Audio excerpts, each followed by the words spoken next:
नमो बुद्धाय। जय भीम साथियों।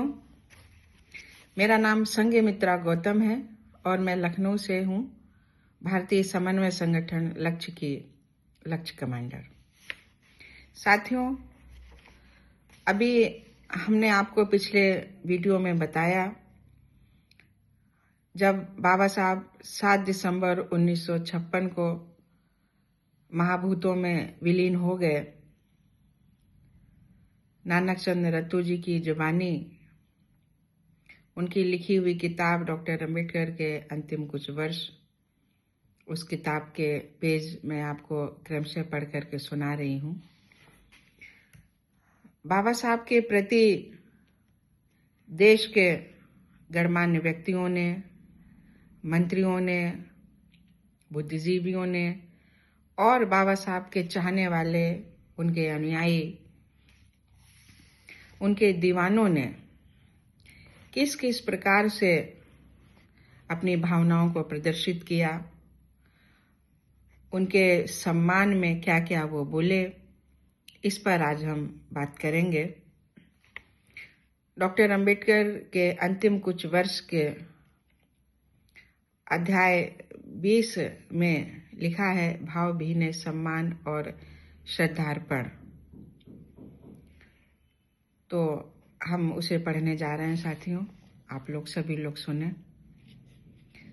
6 दिसंबर 1956 को बाबा साहेब डॉक्टर अंबेडकर ने अंतिम सांस ली। राष्ट्र ने उनकी मृत्यु पर शोक मनाया। भारत में लाखों भूले बिसरे लोगों, दबे कुचले, अछूतों, सताए व दबाए गए लोगों तथा समाज के तिरस्कृत वर्ग के प्रबल पक्षधर, उनके अधिकारों व विशेषाधिकारों के लिए संघर्ष करने वाले योद्धा, असाधारण विद्वान, योग्य प्रशासक, महान संविधानवेत्ता, साहित्यिक प्रवक्ता, कूटनीतिज्ञ और 20वीं सदी के महानतम बुद्धिजीवी ऐसे समय में चल बसे जब उन्होंने छुआछूत के विनाश के लिए बुद्ध धर्म स्वीकार करने के आंदोलन की शुरुआत की थी और अपने अनुयायियों से उसे स्वीकार करने का आह्वान किया था। उनके असामयिक निधन से राष्ट्र को गहरा धक्का लगा, विशेषकर उन दबे कुचले बंधुओं को जो वस्तुतः अनाथ हो गए थे। स्वतंत्र भारत में उनकी विशिष्ट सेवाओं का कीर्तिमान किसी दूसरे से कम नहीं था। हिंदुत्व की जड़ परंपराओं को स्वच्छ करने का उनका समाज सुधारक उत्साह और समय के साथ सड़ गल गई आधारशिला को पुनर्निर्मित करने का उनका प्रयास अतुलनीय था। वे नारी हितों के लिए भी संघर्ष करते रहे।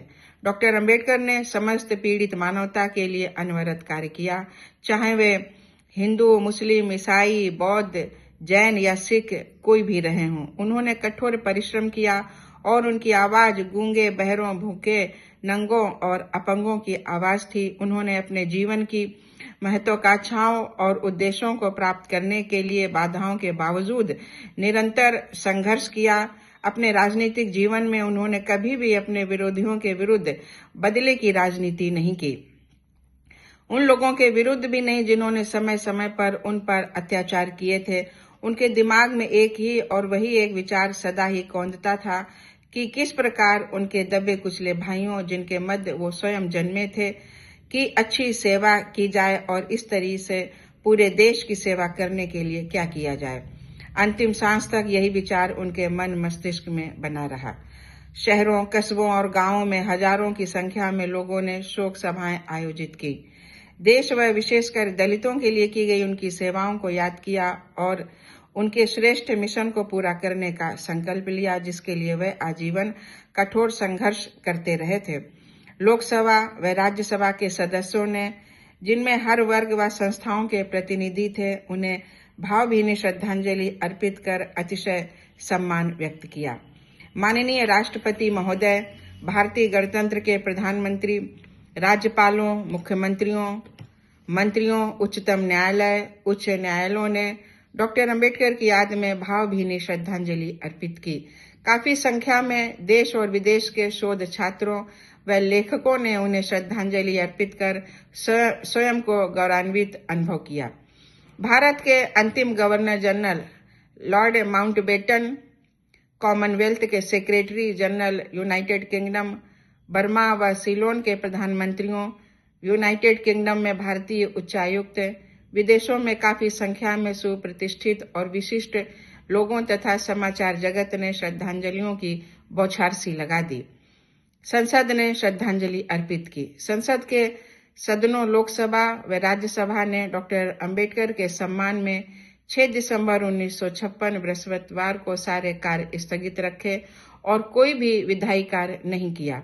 भूतपूर्व वित्त मंत्री और भारतीय संविधान के शिल्पी के निधन से संसद सदस्यों को गहरा आघात लगा।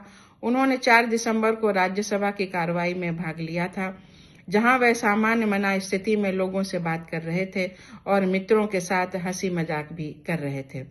लोकसभा व राज्यसभा की बैठकों में प्रधानमंत्री, अध्यक्ष, उपाध्यक्ष और अन्य वर्गों के प्रतिनिधि सदस्यों ने डॉक्टर अंबेडकर के निधन पर गहरा दुख और खेद प्रकट किया, तो उनके चेहरों और भावनाओं से भी प्रकट हो रहा था।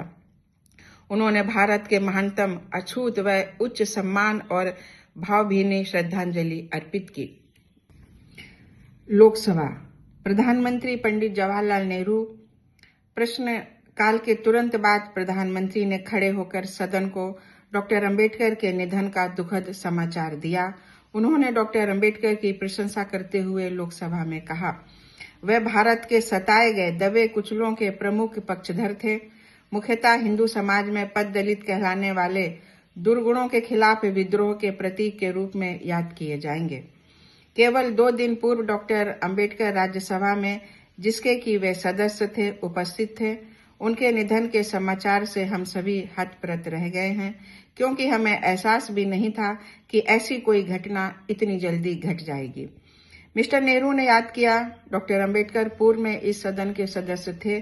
भारत के संविधान निर्माण में उन्होंने बेहद महत्वपूर्ण भूमिका निभाई। इसके बाद संविधान सभा के विधायी प्रभाग और अंतरिम संसद में भी उन्होंने महत्वपूर्ण भूमिका अदा की। इसके बाद कुछ समय तक वे संसद सदस्य नहीं रहे। बाद में राज्यसभा में आए और उसके वर्तमान में सदस्य थे। मिस्टर नेहरू ने आगे कहा, बहुधा उन्हें संविधान शिल्पियों में से एक कहा जाता है। इसमें कोई शक नहीं कि संविधान निर्माण में जितना ध्यान उन्होंने दिया और परेशानियां उठाई, उतना किसी अन्य ने नहीं। हिंदू विधि में सुधार के सवाल पर उन्होंने जितनी गहरी रुचि ली और कष्ट उठाए, उसके लिए भी वे याद किए जाएंगे।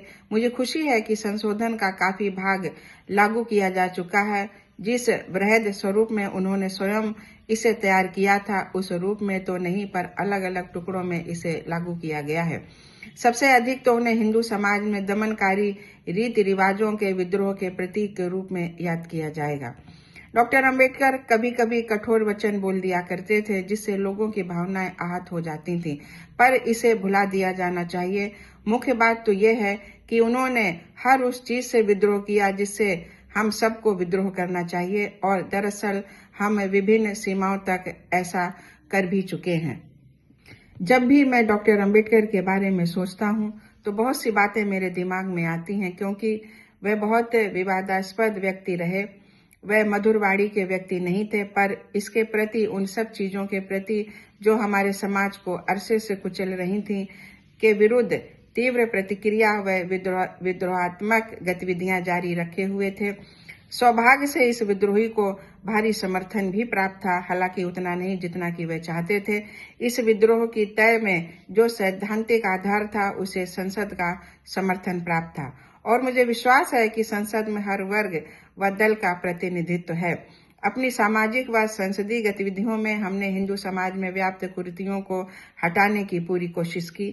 केवल कानून बनाकर कोई भी इसे पूरी तरह समाप्त नहीं कर सकता, क्योंकि परंपराओं की जड़ें कहीं अधिक गहरी होती हैं।